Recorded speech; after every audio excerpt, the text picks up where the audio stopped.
How I first started DJing, I had two cousins in my area, Mark Ella Vincent and DJ Said. They were like two of the top DJs to me, throughout the state of South Carolina. And they was, doing their thing real heavy. And before then, I used to always watch DJs like DJ Scratch, DJ Premier on TV. They do Teen Summit or, videos. And I was always intrigued by the respect that the DJ was getting, even though that they played the background, but they was orchestrating everything that was going on stage. So it was almost like that attention draw. And then when I saw my cousins, Zed and Mark Ella Vincent doing it live, I was like, wow, this is like really dope. And my first time that I ever got to be hands-on with it, like I fell in love with it, and the rest was history. I never looked back since then. My DJ style is versatile, very high energy, consistent energy.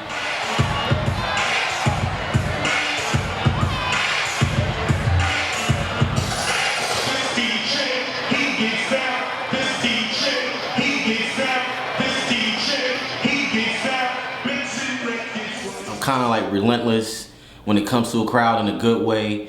It's like, if I feel like I'm taking you one direction with some jams, I'm gonna keep hitting you until you beg me to stop.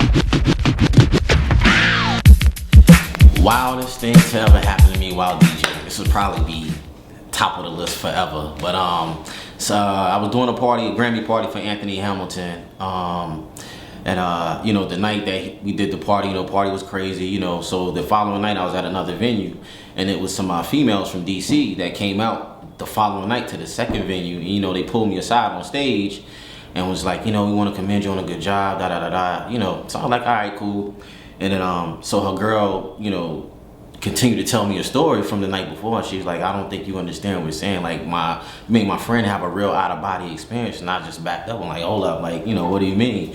She was like, like, I don't know what it was, but, you was just rocking so hard, and, you had my girl in the zone, and she had an orgasm. I'm like, was she dancing with somebody? Or, like, and I'm trying to keep it as PG-13 as possible, but lo and behold, her girl was there, and she was like, yes, like, you made me have an orgasm. Like, you really had me in the zone by what you was doing on the turntables and everything you was playing. So that, by far, was probably the wildest thing, because I never thought that was even possible, but it just let me know the power of music and how music is so, soulful, and it can really move your soul. But yeah, that's the wildest thing, by far. What's going on, world? It's the great American DJ, DJ Skillz, and this is my life as a DJ.